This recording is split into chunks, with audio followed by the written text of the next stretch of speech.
오늘 우리가 함께 읽은 본문은 정말 바울의 감격과 흥분을 느낄 수 있는 대목입니다. 그가 감격한 것은 다름 아닌 그리스도 안에 있는 하나님의 사랑이었습니다. 바울은 그 사랑에 대해서 확신을 갖고 있었고 그 확신을 다른 그리스도인들도 갖기를 바랐습니다. 우리가 여기서 한 가지 기억해야 할 것이 있습니다. 그건 무엇이냐? 그 당시의 그리스도인들의 상황이 지금 우리의 상황과 굉장히 다르다는 겁니다. 그들은 말 그대로 로마 경기장, 다시 말해 원형 경기장에서 사자밥이 되어서 죽는 경우가 허다였습니다. 그리스도인이라는 이유 하나만으로 사자에게 갈기갈기 찢겨서 인생의 마지막을 맞이하는 최후가 그들에게는 일상이었던 것이죠. 로마서 8장 36절입니다. 36절 함께 읽습니다. 시작. 기록된 바 우리가 종일 주를 위하여 죽임을 당하게 되며 도살당할 양같이 여김을 받았나이다 함과 같으니라. 여기 나와 있는 이 기록은 시편 44편 22절에 나온 것을 인용한 것입니다. 근데 바울이 왜 이 구절을 인용했을까요? 실제 그들의 삶이 이러했기 때문입니다. 기록된 바 우리가 종일 주를 위하여 죽임을 당하게 되는 것이 그들의 일상이었고 도살당할 양과 같이 여김을 받은 것이 그들의 매일이었기 때문에 그렇습니다. 그렇기 때문에 우리는 바울의 확신이 우리가 생각하는 것보다 훨씬 더 거대한 것임을 기억해야 합니다. 이 확신은 생명을 넘어서는 확신입니다. 이 확신은 죽음보다 더 강렬한 확신이라는 겁니다. 바울은 곧 사자밥이 될 그리스도인들을 향해 너희가 이러한 확신을 갖기 원한다 라고 말한 것입니다. 자신들을 향해 쿵쿵거리면서 달려오는 사자의 발걸음을 들으면서도 그것을 도망가지 않고 그 죽음을 받아들일 확신 말입니다. 하지만 현대 크리스천들은, 다시 말해 우리들은 이러한 확신을 갖는 것이 쉽지가 않습니다. 예전에는 그리스도인이라고 하여서 순교하는 경우가 적지 않았지만 지금은 그리스도인이라고 하여서 피해를 보는 경우는 거의 없기 때문에 그렇습니다. 오히려 우리가 다니는 회사에서도 신우회를 조직할 수도 있습니다. 만약에 학생이라면 대학교에서 기독교 동아리를 만들어도 아무 제약이 없습니다. 기독교인이라고 봉급이 깎이길 합니까? 기독교인이라고 근무 시간에 화장실 금지라는 어떤 불편함이 있습니까? 그런 것은 없습니다. 다른 타 종교와 마찬가지로 종교의 자율로 기독교도 어느 정도 보호를 받고 있기 때문에 그렇습니다. 그렇다면 오늘 바울의 이 메시지는 지금을 사는 우리에게 의미가 없을까요? 그렇지 않다는 것이죠. 오히려 이 눈에 보이는 외부적인 위험은 줄어든 반면에 눈에 보이지 않는 내부적인 위험이 더 커졌기 때문입니다.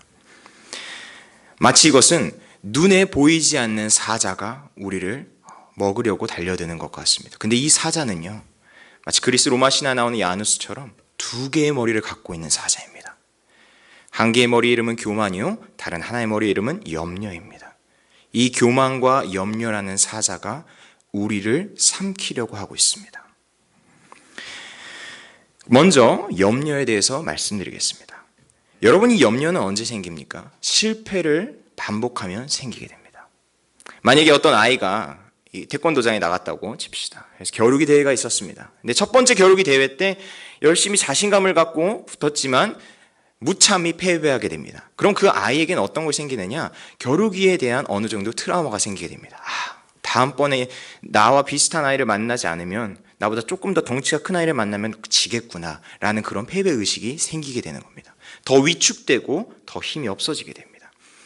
그래서 만약 또 겨루기 대회에서 지게 되면 그러한 것이 반복적으로 습득이 되어서 염려로서 계속해서 작용이 됩니다. 경기가 일어나지 않았음에도 불구하고 경기가 있을 것이라는 것만 들어도 어떻게 됩니까? 나는 지겠다라는 염려가 안쪽으로 들어오는 것입니다. 그래서 사람이 어떻게 되느냐? 부정적으로 변하게 됩니다. 미래에 대해서 희망적인 생각을 가지지 않고 오히려 부정적인 생각이 가득하여져서 쉽게 포기를 하는 인간이 되는 것입니다. 가장 대표적인 게 우리 아이들이 고등학교를 가면서 공부를 포기하는 것입니다. 예전에는 수학만 포기하는 수포자들이 있었습니다. 그런데 이제는 아예 공부 자체를 포기하는 경우가 상당히 많아졌습니다. 그것이 왜 그러느냐? 우리가 이름을 굳이 언급하지 않아도 스카이라는, 다시 말해 학교가 서열화되어 있는 이 상황 속에서 정시든 내신이든, 다시 말해 수능으로 대학을 가든 아니면은 내신 성적으로 대학을 가든 어쨌든 줄 세우기로서 그것이 결정되어지기 때문에 그렇습니다. 여러분이 소위 인서울이라고 하는 대학교에 들어가려면은 이 반 안에서 4% 안에 들어가야 된다고 합니다. 그런데 이 4%가 언제 딱 결정이 되느냐? 첫 번째 고등학교 첫 내신 중간고사를 볼 때 결정이 된다고 합니다. 그러니까 이때부터 아이들이 딱 시험을 보고 나서 바로 공부를 포기하는 경우가 생긴다고 합니다. 우리는 좀 이해하기 어려울 수 있습니다. 왜냐하면 정시 같은 경우에 수능은 1년에 딱 한 번이니까 그때 실패하면 공부를 안 됐구나라고 할 수 있습니다. 그런데 내신 같은 경우는 1년에 4번이고 고등학교가 총 3년이니까 12번의 기회가 있는 겁니다. 근데 왜 그렇게 빨리 공부를 포기하느냐? 거기에는 다 이유가 있습니다. 이것을 제가 달리기를 하면서 깨달았습니다. 여러분, 달리기를 하다 보면 내 앞에서 조금 앞서가는 사람이 있습니다. 뭐 나보다 100m 앞서가는 사람은 바라보지도 않습니다. 한 10m 앞서가는 사람은 내 눈에 보입니다. 그 사람을 쫓아가려고 열심히 달립니다. 그런데 그 사람을 추월하기가 쉬울까요? 어려울까요? 굉장히 어렵습니다. 굉장히 어렵습니다, 여러분. 왜 어렵냐? 그 사람은 멈춰 있는 것이 아니라 그 사람도 역시 뛰고 있기 때문에 그렇습니다. 그러니까 나만 열심히 뛰는 게 아닙니다. 내가 죽을 힘을 다해 뛰는 것만큼 그 사람도 내 10m 앞에서 어떻게 하고 있습니까? 죽을 힘을 다해 뛰고 있습니다. 그러니까 그 격차가 좁혀지지가 않는 거예요. 내가 월등하게 빠르지 않은 이상 그를 추월하는 일은 거의 불가능합니다. 여러분, 이 지금 달리기의 얘기가 고등학교 첫 내신 중간고사 때 일어난다는 거예요. 다시 말해 4% 상위권으로 그룹에서 뛰는 아이들이 이미 결정해 놔버리는 겁니다. 그러면 4%에 들지 못하는 아이들이 내가 다음번 시험에 더 열심히 해가지고 꼭 이겨야지 해서 공부를 열심히 했다고 칩시다. 그래서 시험을 봤습니다. 그런데 성적은 더 나올 수도 있죠. 근데 4%에 들어갈 수 있을까요? 거의 안 된다는 겁니다. 왜요? 이미 그 4% 안에 있는 아이들은 공부 안 하고 있을까요? 그 4% 유지하려고 더 열심히 공부하기 때문에 그렇습니다. 그래서 실제로 이 학교가 모든 학생들을 위해서 정말 교육이라는 서비스를 제공해야 하지만 실제 현장으로 들어가면 그 4%만을 위한 공간으로 점점 더 변해가고 있다고 합니다. 이건 학년이 높아질수록 더 명백해진대요. 여러분, 이것이 다시 말해 우리의 사회의 현실이고 이것이 꼭 학교뿐만이 아니라 취업에서도 그렇고 결혼에서도 그렇고 어쨌든 이러한 것이 만연하다 보니까 사람들이 점점 염려가 깊어지는 것입니다. 여러분, 이 염려가 깊어져서 우리 일반 대전과외에서는 이런 노래도 있었습니다. 넌 할 수 있을 거야. 혹시 강산의 씨의 노래를 기억하십니까? 너라면 할 수 있을 거야. 제가 이렇게 딱 부르기만 해도 바로 음이 기억나시죠? 이런 노래 들으면 어떻습니까? 우리 안에 희망이 생깁니다. 4%에 못 들어도 나 들을 수 있을 거야 라는 희망이 생깁니다. 그런데 현실의 벽은 너무나도 높고 높아졌습니다. 아무리 강산에 할 수 있을 거야, 넌 할 수 있을 거야를 들어도 내 현실에서 할 수 없다는 걸 계속 확인하게 되는 것입니다. 그래서 이 염려는 결코 없어지지가 않는 것이에요. 그래서 이 염려 때문에 사람들이 계속해서 불안해하고 극단적인 선택을 하기도 합니다. 그래서 요즘에 어떤 노래가 나오느냐? 우리 자연사 하자라는 노래가 나왔습니다. 최근에 나온 노래입니다. 그런데 이것이 유튜브에서 굉장히 인기를 많이 끌고 있어요. 아까 우리가 인사했을 때 우리 그리스도 안에서 자연사 합시다 이렇게 얘기했죠. 제가 거기서 따온 것입니다. 그 노래의 제목이 우리 자연사 하자입니다. 노래의 가사말을 제가 잠깐만 인용하겠습니다. 우리 자연사 하자, 우리 자연사 하자. 혼자 먼저 가지마, 우리 자연사 하자. 이게 이 후렴구입니다. 여러분, 이 노래에서 말하고 싶은 게 무엇일까요? 혼자 가는 사람이 너무 많다는 겁니다. 혼자 먼저 가는, 이건 뭘 얘기하는 거죠? 자살을 얘기하는 것입니다. 여러분, 이미 익히 아시겠지만 10대에서 30대까지 사망 원인 1순위가 뭡니까? 자살입니다. 그래서 이제는 너라면 할 수 있을 거야 라는 식의 노래가 아니라 제발 먼저 가지는 마. 그냥 이대로 살아도 괜찮으니까 우리 자연사만이라도 하자. 라는 노래로 이제는 바뀐 겁니다. 시대가 이렇게 바뀌어버렸습니다. 여러분, 이러한 문제, 다시 말해 우리가 실패를 계속해서 반복하게 되면 이 염려가 우리 속에 찾아 들어오고 이 염려라는 사자가 우리를 삼켜쥐려고 하기 때문에 사람들은 이 염려에 빠져서 자살하게 되고 이 염려에 빠져서 삶에 대한 희망을 놓게 되니까 가장 최소한의 것만이라도 그냥 버티자, 제발 그냥 살기만이라도 하자라고 바뀐 겁니다. 꿈은 말할 것도 없죠. 꿈은 꾸지도 않습니다. 그냥 생명만이라도 이걸 부지해 나가자라고 바뀐 겁니다. 이것이 염려라는 사자에 잡혀 먹힌 모습입니다. 그런데 여러분, 교만은 어떨까요? 만약에 그 4% 안에 들어가서 다시 말해 스카이라는 그런 명문대학교에 들어갈 수 있다고 생각해 봅시다. 그런데 뭐 우리나라뿐만이 아니라 그런 명문대학에 들어간 사람들 중에서도 여전히 자살하는 케이스가 있습니다. 하버드 대학교에 들어간 사람도 자살합니다. 여러분, 이건 정말 이해하기가 저희로서는 어렵습니다. 한국에서 인류가 아니라 한국에서 1등이 아니라 전 세계에서 가장 높은, 다시 말해서 가장 인류 대학이라 할 수 있는 하버드에서도 수많은 학생들이 계속해서 매해마다 자살합니다. 왜 그럴까요? 서울대학교도 마찬가지겠지만 그들은 고등학교에서 1등을 놓쳐본 적이 없는 사람들입니다. 그런데 그들이 모였을 때 어떻게 됩니까? 거기서도 어쨌든 순서가 생기게 되죠. 누군가는 1등을 하게 되고 그 안에서도 누군가는 꼴등을 하게 되는 겁니다. 그랬을 때 그 실패감, 그것이 오히려 그 삶을 포기하게 만드는 수단으로서 작용하게 되는 것입니다.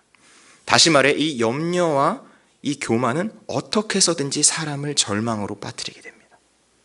나는 할 수 있어라고 고등학교 때까지 해도 높은 데 가서 또 절망을 맛보게 되면 좌절하게 되는 것이죠. 여러분, 이것이 사회적으로 이 염려와 이 교만이라는 사자가 있는 것이 아니라 교회 안에도 이 염려와 교만의 사자가 있는 것을 아십니까? 제가 청년부 때 회장을 하고 또 청년부 때 회장에서 이제 간사까지 한 적이 있었습니다. 근데 제가 다니던 청년부는 굉장히 우리 식으로 하면은 사람이 굉장히 많았습니다. 그래서 가장 많을 때는 막 400명 가까이도 됐었습니다. 근데 평균적으로 청년부 인원이 300명 정도가 유지가 됐었습니다. 근데 그게 저희 바로 윗세대 선배들의 얘기였습니다. 근데 세월이 점점 흐르면서 300명에서 계속 줄어들면서 200명으로 이렇게 쭉 떨어졌었습니다. 근데 제가 그 200명대에 회장을 했습니다. 근데 회장을 하면 무엇을 합니까? 청년부 행사를 준비하죠. 그래서 어른들과 같이 하는 행사들이 쭉 있었습니다. 그래서 어떤 행사를 해서 같이 이렇게 모이게 되면 정말 청년들이 그나마 많이 모였는데도 불구하고 이렇게 윗 어른들이 무슨 얘기를 하냐면은 예전에는 청년부가 300명이었는데, 그러니까 이 행사를 준비하는 회장인 저로서는 그 얘기를 들으면 굉장히 절망적인 겁니다. 여러분, 한두 명 늘기가 쉽지가 않은 것이죠. 전도에서. 그렇죠?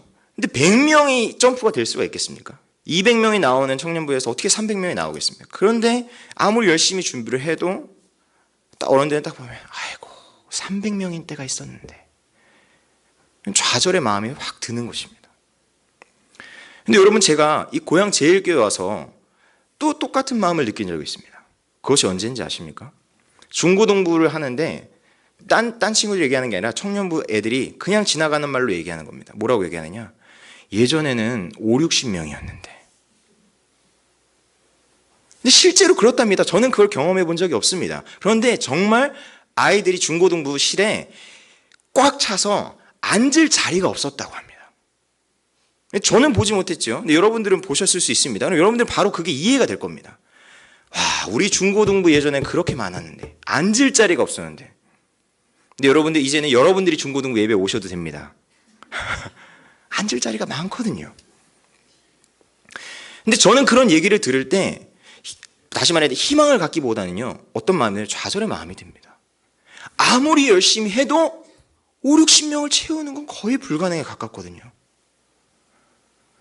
그러니까 아이들이 딱 볼 때 솔직히 얘기하면 예배 딱 시작하려면 한 5, 6명 와 있습니다. 그럼 그 10배가 차이 나는 거와 항상 비교가 돼서 저는 어떤 식이죠? 실패한 사역자가 되는 것입니다. 그럼 늘 염려할 수밖에 없는 것이죠. 나는 왜 5, 60명을 못 만들까? 물론 그 청년 아이들이 그것을 경험하면서 저를 막 정죄하고 막 좌절에 빠뜨리려고 얘기한 것이 아닙니다. 그럼에도 불구하고 그 얘기가 저에게는 좌절이 될 수 있다는 것이죠. 무슨 얘기냐?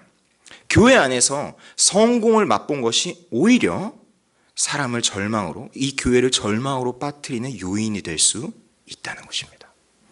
여러분, 이것은 신앙생활에서도 마찬가지입니다. 사회를 봤지요. 그리고 교회를 봤습니다. 이제 개인의 신앙으로 가고 있습니다. 여러분, 개인의 생활에서 이 염려와 사자는요, 언제나 존재합니다. 개인적인 얘기를 하겠습니다. 교만하게 생각하실까봐 제가 이것을 두려워하였지만 이것만한 예시가 없기 때문에 말씀을 드립니다. 제가 학교 다닐 때 설교대회에서 1등을 했습니다.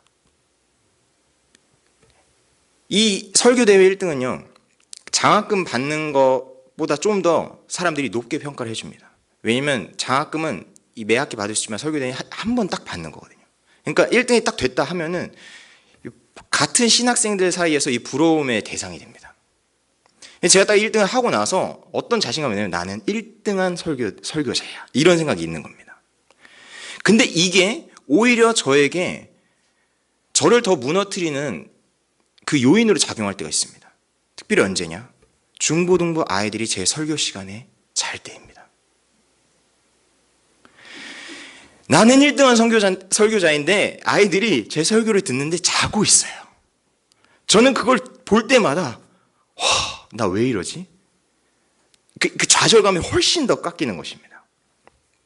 이해가 되시죠?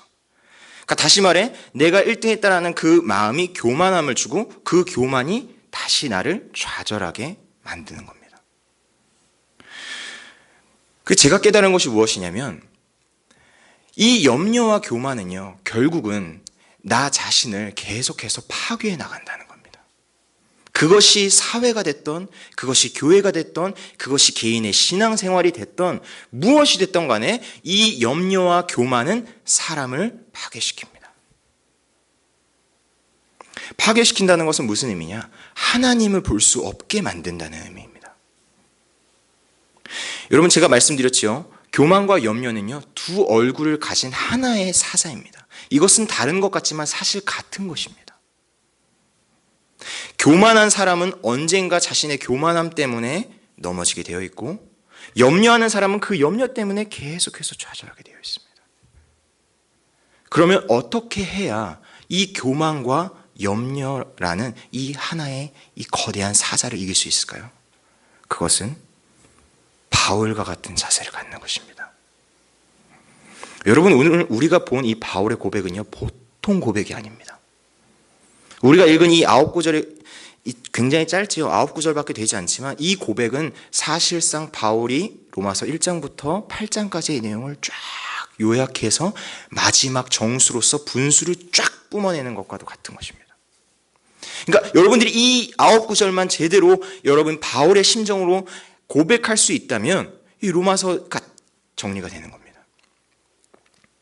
여러분, 로마서 이 8장 마지막 구절은 여러분 이미 유명한 구절입니다. 여러분들이 잘 아시고 많이 읽어봤을 것입니다. 그런데 한번 다시 보도록 하겠습니다.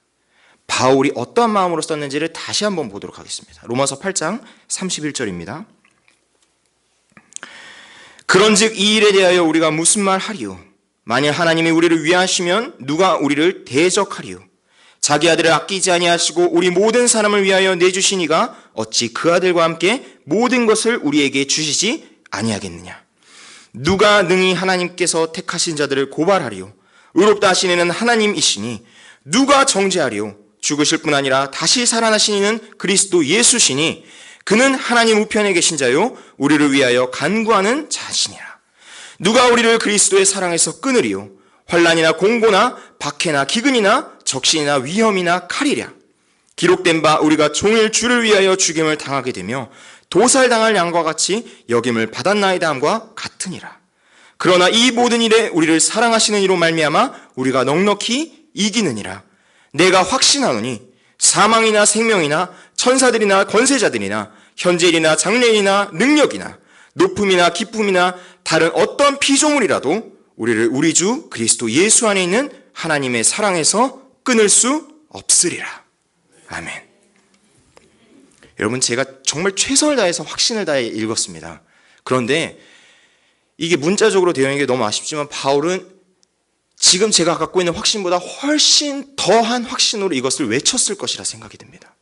이것을 만약 바울의 음성으로 들을 수 있다면 이 마이크의 증폭을 가장 최대로 올려도 그것보다 더 큰 소리로 우리 귀에 들렸을 겁니다. 그만한 확신이 바울에게 있었습니다. 그런데 바울이 어떻게 그런 확신을 가질 수 있었느냐? 그는 자기 자신이 아닌 하나님께 확신을 두고 있었기 때문입니다. 여러분, 이것이 설교의 결론이고 이것이 로마서 1장부터 8장까지의 결론입니다. 여러분, 확신을 자기 자신에게 두면 그 인생은 실패해도 문제고 성공해도 문제입니다. 다시 말씀드립니다. 확신의 대상이 자기 자신에게 있으면 그 인생은 실패해도 좌절하고 성공하여도 좌절할 수밖에 없습니다. 앞서 말씀드린 예가 다 거기에 해당되는 겁니다. 공부를 못해도 문제고 공부를 잘해도 문제가 됩니다. 설교대 1등을 해도 문제가 되고 설교대에서 떨어져도 문제가 됩니다. 어떨 때요? 자기 자신에게 확신을 두고 있을 때입니다. 자기 자신에게 확신을 두면 실패할 때마다 나를 자책하게 됩니다. 자기 자신에게 확신을 두면 성공할 때마다 자신에 대한 교만함이 높아집니다. 다시 말해서 확신은요, 여러분, 내가 얼마나 확신하느냐 안 하느냐, 이 하고 안 하느냐의 문제가 아니라 어디에 확신을 두고 있느냐의 문제입니다. 그러니까 여러분 정신을 차리셔야 됩니다. 어느 부분에서요? 내가 어디에 확신을 두고 있는가? 내가 나에게 확신을 두고 있고 이 나에게 확신을 두는 사람일수록 다른 사람에게도 확신을 두는 경우가 많습니다. 예를 들면 목회자에 대해서도 그렇습니다. 목회자에 대해서 절대적인 확신을 갖고 있으면 그거 자체가 문제가 됩니다. 목회자를 의심해도 문제가 되고 너무 확신해도 문제가 됩니다. 예를 들어 드리겠습니다. 제가 캐나다에 있을 때 1년만 딱 하기로 어떻게 보면 계약을 하고 간 겁니다. 왜냐하면 저는 학기를 마치고 가지 않았기 때문에 그렇습니다. 다시 말해서 신학교가 총 3학년 과정인데 마지막 3학년 2학기 과정을 남기고 캐나다로 갔습니다. 그 얘기는 캐나다에서 1년만 사역하고 다시 돌아와서 학교를 졸업하겠다는 것입니다. 그렇게 얘기를 하고 캐나다에 갔습니다.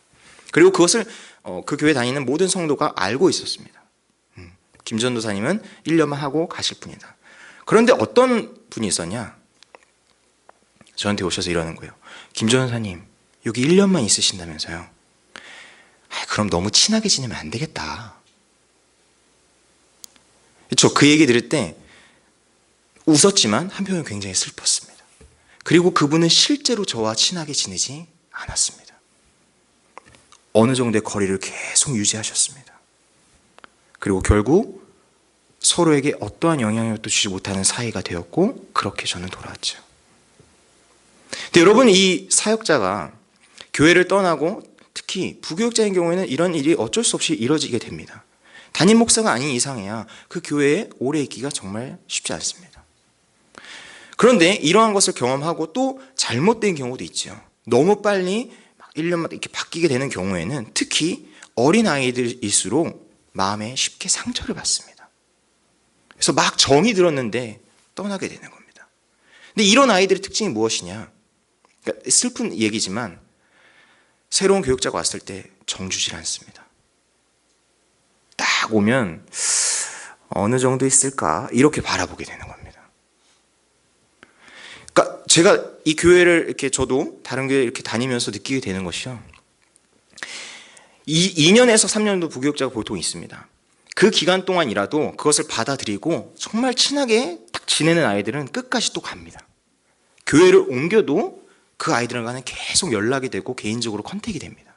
그런데 이미 그렇게 선입견을 가지고 정을 주지 않았던 사람들은요, 그 교회를 떠나면 딱 끊기게 되더라고요.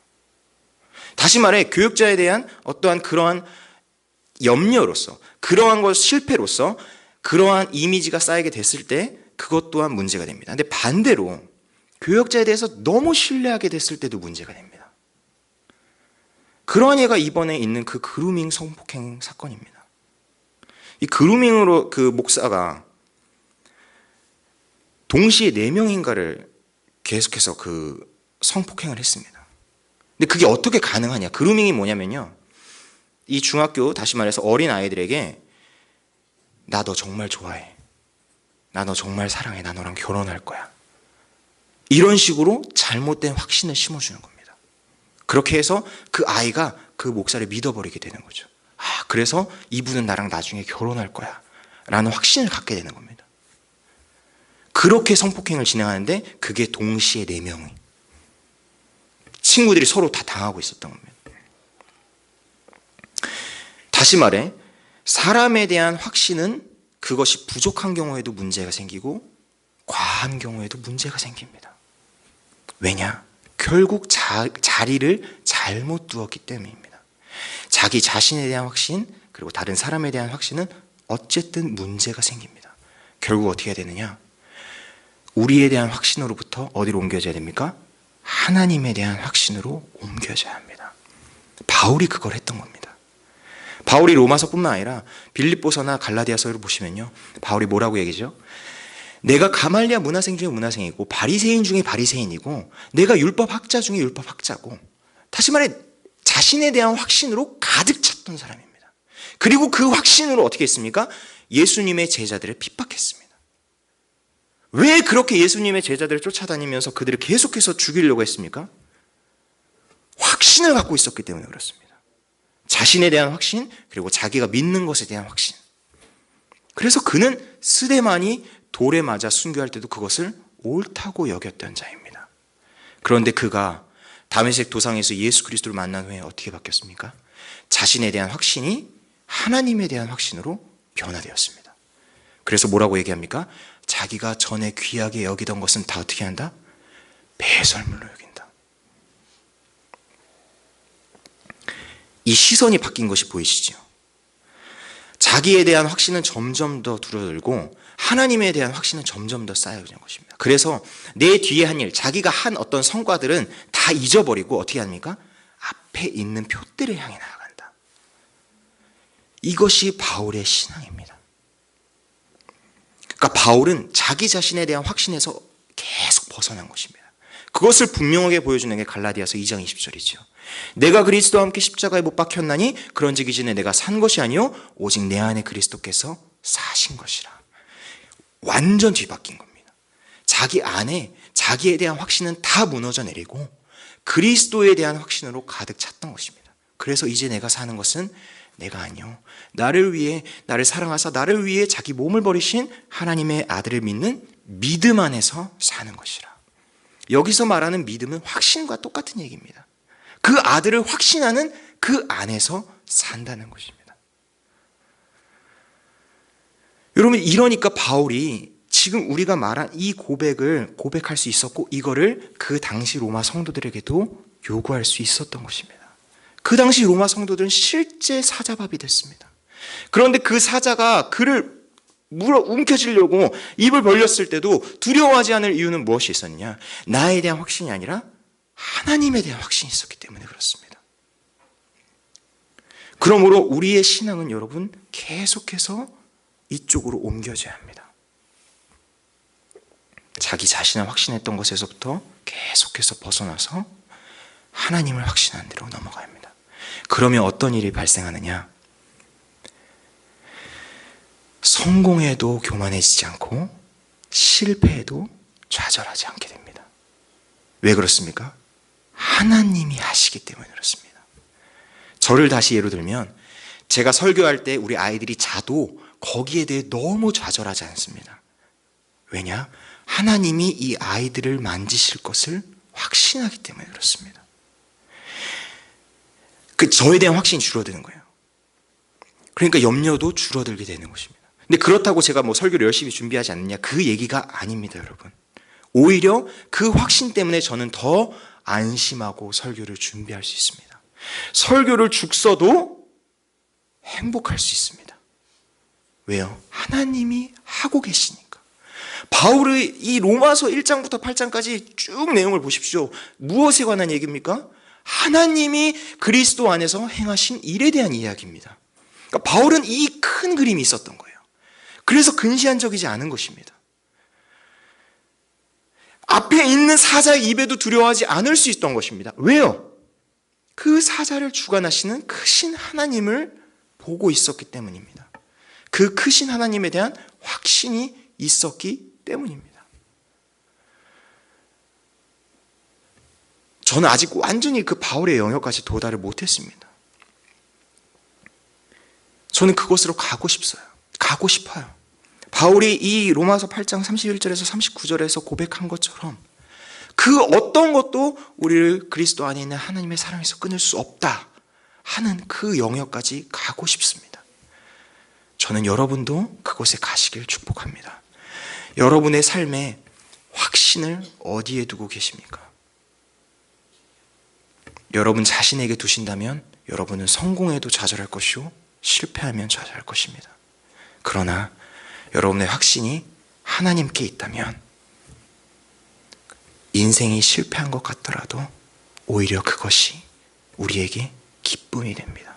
그럼 결국엔 그렇게 고백하겠지요. 내 안에 사는 것이 그리스도니 나의 죽음도 유익함이라. 그렇게 고백하는 성도들 되시기를 주님의 이름으로 축복합니다. 기도하겠습니다.